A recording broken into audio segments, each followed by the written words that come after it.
खून से लिखी हुई कहानी है, स्याही से नहीं बढ़ेगी। अगर आगे बढ़ानी है तो फिर से खून ही मांगेगी। केजीएफ चैप्टर 2 देख चुके हैं तो प्रकाश राज का ये डायलॉग आपके जहन में बस गया होगा। यह स्टारर केजीएफ 2 मौजूदा वक्त में वो फिल्म है जिसे लेकर देश ही नहीं बल्कि दुनिया भर में बात हो रही। ऐसा राजामौली की बाहुबली के बाद ये दूसरी ऐसी फ्रेंचाइज है जिसके सीक्वल का लोगों को बेसब्री से इंतजार। यह स्टारर केजीएफ 2 रिलीज होती हुई जैसे बॉक्स ऑफिस पर तूफान आ गया। 13 दिनों में यह फिल्म वर्ल्ड वाइड 926 करोड़ रुपए से अधिक कमाई कर चुकी है। लेकिन इसी के साथ अब हर किसी को इंतजार है केजीएफ चैप्टर 3 का। केजीएफ चैप्टर 2 के पोस्ट क्रेडिट सीन ने खलबली मचा दी। अब जब यह साफ हो चुका है कि केजीएफ 3 आने वाली है तो हर किसी के मन में यही सवाल है कि अब कहानी में क्या होगा और रॉकी भाई क्या बवाल काटने वाले। और सबसे बड़ा सवाल, क्या राजा कृष्णप्पा बेरिया यानी रॉकी जिंदा है?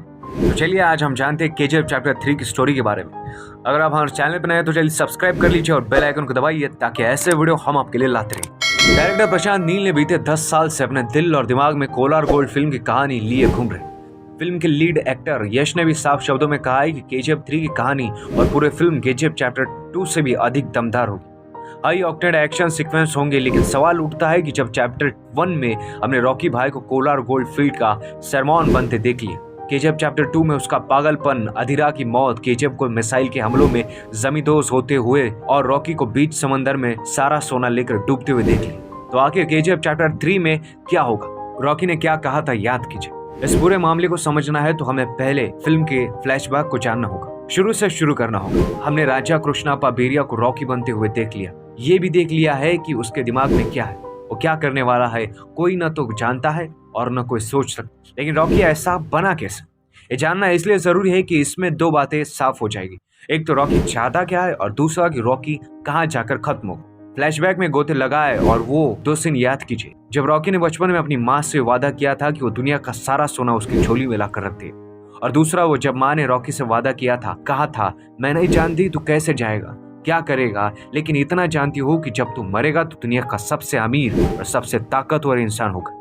फिल्म में बार बार दोहराया गया है एक शब्द। आजकल की भाषा में कहे तो रॉकी ममास बॉय। उसका कॉन्सेप्ट क्लियर है, उसे पता है कि उसे क्या चाहिए। उसकी जिद है कि माँ ने जो वादा लिया था और उसने जो वादा किया था उसे हर हाल में पूरा करेगा। अब फ्लैशबैक का एक और झटका लेते हैं। बचपन से ही रॉकी से एक सवाल पूछा जा रहा है और हर बार वो उसका एक ही जवाब देता है, तब भी जब केजीएफ 2 में गोली लगने के बाद वो बिस्तर पर होता है।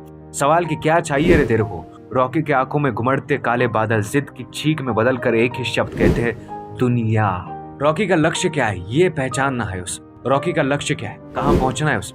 कुल मिलाकर बात यह है कि रॉकी को दुनिया का सबसे अमीर और सबसे ताकतवर इंसान बनना।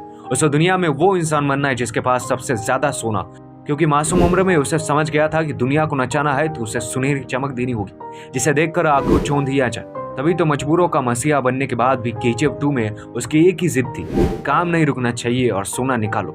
कौन है रॉकी को मॉन्स्टर बताने वाला याद? अब थोड़ा फ्लैशबैक को तेजी से आगे पीछे दौड़ते। फिल्म में एक किरदार ऐसा है जिसके केजीएफ चैप्टर 1 में भी दिखाया गया है और केजीएफ चैप्टर 2 में भी, बल्कि पत्रकार साहब यानी आनंद। दोनों ही फिल्मों में एक इंसान से बात करते हैं। वो आदमी जो रॉकी का किस्सा सुनता है कहता है कि वो गैंगस्टर नहीं मॉन्स्टर है। वही जो किस्सा बताता है कि कैसे पुलिस ने थाने में रॉकी को बिठा तो दिया, लेकिन जब ड्राइविंग लाइसेंस पर नाम देखा तो पूरा आसमान हिलने लगा। वही कैरेक्टर जिसने बताया था कि कैसे रॉकी सप्लायर का गन चेक करने के लिए 13 लोगों के बीच में अकेले पब में घुस गए। वही किरदार जो केजीएफ 2 के आखिर में फिर आता है। आनंद उसके बाद जाकर कहता है कि तुमने सही कहा था कि गैंगस्टर नहीं मॉन्स्टर। अब जब याद आ गया है तो ये भी गौर कीजिए कि दोनों ही चैप्टर में कई भी इस किरदार को प्रशांत नील ने अभी तक एक्सप्लोर नहीं किया, नहीं बताया है कि वो कौन है और वो आनंद को कहानी क्यों सुना रहा, जबकि आनंद तो खुद केजीएफ में हर पल रॉकी के साथ था। केजीएफ 2 में कुर्सी पर बैठे उस शख्स को याद कीजिए और थोड़ा फास्ट फॉरवर्ड करते आते केजीएफ 2 पर। वो सीन याद जब सीबीआई अधिकारी प्रधानमंत्री रमिका सेन के दफ्तर आकर पहली बार रमिका को रॉकी के बारे में बताता है। कहता है कि वो सबसे बड़ा क्रिमिनल है, सबसे बड़ा नेशनल इशू है। जिस केजीएफ के ऊपर से रॉकी ने प्राइवेट प्लेन को भी उड़ने की इजाजत कभी नहीं दी, उसी की तस्वीरें दिखाता है जिसे देख रमिका सेन हिल जाती है। इस सीन के साथ ही एक 10 सेकंड का सीन और दिखाया जाता है। एक अमेरिकी को कुर्सी पर बैठा दिखाया जाता है। उसके एक हाथ में अखबार होता है जिसकी हेडलाइन में इंडियाज बिगेस्ट क्रिमिनल और दूसरे हाथ में दुनिया की प्रतिष्ठित मैगजीन टाइम्स है जिसके कवर पेज पर लिखा है वर्ल्ड बिगेस्ट क्रिमिनल है। यानी जब तक रमिका को रॉकी के बारे में पता चलता है तब तक रॉकी दुनिया के 16 देशों का सबसे बड़ा मॉन्स्टर बन चुका। वो 3 साल और 16 दृश्य का मोस्ट वांटेड रॉकी। अब वो वक्त याद कीजिए जब रॉकी दोबारा अधीरा को घुटनों पर लाकर केजीएफ अपने हाथ में ले चुका था। वो केजीएफ में उन साथियों की लाश भी ले आता है जो आउटपोस्ट पर अधीरा के लोगों के हाथों मारे गए थे। फरमान की माँ दुआ देती है कि तुझे अब कोई नहीं रोक सकता। केजीएफ में जमकर खुदाई का काम शुरू होता, तभी स्क्रीन ब्लैक हो जाती। हम 1979, 1980 और 1981 सिर्फ ये साल के आंकड़े देखते। कहानी 3-4 साल बढ़ जाती है। रॉकी केजीएफ को अब पूरा शहर और इंडस्ट्रियल एरिया बना देता है, लेकिन जिस 3-4 साल को एक झटके में प्रशांत नील ने छुपा दिया, उसमें क्या हुआ था? क्योंकि इसके बाद ही रमिका सेन की एंट्री होती। इसके बाद ही पता चलता है कि रॉकी 16 देशों का मुजरिम है।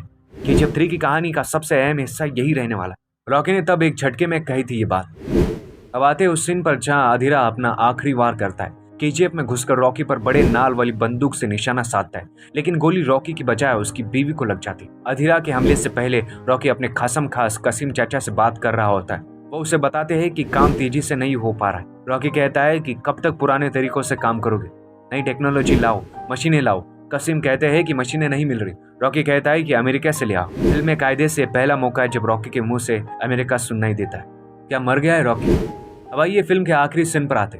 रॉकी जहाज में केजीएफ का सारा गोल्ड भरकर समंदर में, जानबूझकर उसने ऐसी जगह चुनी जहां सारा सोना और खुद रॉकी 20,000 फुट की गहराई के ऊपर है। यह हमें दो बातें पता चलती है। पहले कि रॉकी ने सिर्फ भारतीय अधिकारियों को ही फैक्स नहीं भेजा था, उसने अमेरिका और इंडोनेशिया के तटरक्षकों को भी फैक्स भेजकर वहां बुलाया था। भारतीय जहाजों से हुई बमबारी में रॉकी को समंदर में सोना साबित डूबते हुए दिखाया जाता है। लेकिन क्या रॉकी मर सकता है?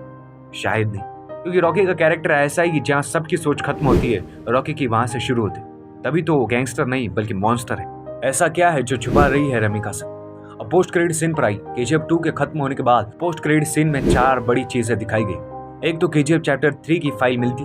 दूसरी बात, सीबीआई के अधिकारी रमिका सेन को बताते हैं कि रॉकी ने वह इंडोनेशिया और अमेरिका के शिप को भी बुलाया था। क्यों बुलाया था नहीं पता। तीसरी की इन सब के बीच सीआईओ के अधिकारी रमिका सेन के पास आते हैं और रॉकी का प्रत्यर्पण मांगते, क्योंकि रॉकी अमेरिका का भी सबसे बड़ा मुजरिम है। वो वहाँ कैसे मुजरिम बना ये भी नहीं बताया गया। चौथी और आखिरी बात, रमिका सेन के चेहरे पर एक्सप्रेशन इस दौरान कुछ ऐसे है जैसे वो ऐसा कुछ जानती हो जो उसने किसी को नहीं बताया। वैसे भी पोस्ट क्रेडिट सीन में भी भारतीय वायुसेना और थल सेना को फिर से हमला करते हुए दिखाया जाता है। रमिका सेन को हमले के कागजात पर साइन करते दिखाया जाता है, जबकि केजीएफ सिटी तो मिसाइल हमलों से जमीन दोष है। फिर रमिका ऐसा क्या है जो छुपा रही है? दुनिया चाहिए तो इनायत खलील को मरना होगा। एक और बात, इनायत खलील अभी जिंदा है। रॉकी के केजीएफ के सोने को यदि किसी और के गोल्ड के बिजनेस से सबसे बड़ा खतरा है तो इनायत खलील है। इनायत खलील ने रॉकी की धमक तो देख ली है, लेकिन वो अभी भी रॉकी के लिए खतरा है। ऐसे में रॉकी को दुनिया पर राज करना है, इंडिया नहीं पूरी दुनिया का सीईओ बनना है, तो उसे इनायत खलील के सोने के धंधे को ठप करना होगा। तो ये होगी केजीएफ चैप्टर 3 की स्टोरी। कुल मिलाकर इस पूरे फ्लैशबैक और फास्ट फॉरवर्ड की जरूरत इसलिए थी कि आप ये समझ सके कि केजीएफ चैप्टर 3 की कहानी के लिए प्रशांत नील के पास अभी भी बहुत सारा मसला है। मसलन रॉकी कैसे 16 देशों के लिए मोस्ट वांटेड बना, कैसे उसने इनायत खलील को खत्म किया, उन 3-4 सालों में कैसे उसने अपना साम्राज्य दुनिया भर में फैला, दुनिया के सबसे अमीर और सबसे ताकतवर इंसान बनने का उसका सपना जो उसकी माँ से उसने किया था कैसे पूरा हुआ। वो आदमी कौन है जो पत्रकार आनंद को रॉकी की बादशाहत की कहानी सुनाकर उसे गैंगस्टर से मॉन्स्टर बता रहा है। रमिका सेन को ऐसा क्या पता है जिससे वो छुपा रही है? क्यों उसने आनंद की लिखी किताब एल डोराडो को बैन कर दिया? जमीन दोस्त, जब केजीएफ सिटी जमीन दोस्त हो चुका था तो फिर रमिका सेन ने फिर वायुसेना और थल सेना का हमला करवाया। क्या रमिका सेन भी रॉकी से कहीं ना कहीं मिली हुई? समंदर में जब रॉकी और उसका सारा सोना डूब रहा था तब वह इंडोनेशिया और अमेरिका वाले क्या कर रहे थे? रॉकी अमेरिका जज एनजीओ सीईआई के निशाने पर कैसे आए? और इन सब से केजीएफ चैप्टर 3 में प्रशांत नील हमें ये भी बताएंगे कि क्या रॉकी को वो मिला जो उसे बचपन से चाहिए था, दुनिया। तो बस आज के लिए इतना ही। अगर आपको हमारे वीडियो पसंद आए तो लाइक कीजिए, चैनल पर नए तो जल्दी सब्सक्राइब कर लीजिए और बेल आइकन को दबाइए ताकि ऐसे वीडियो हम आपके लिए लाते रहेंगे।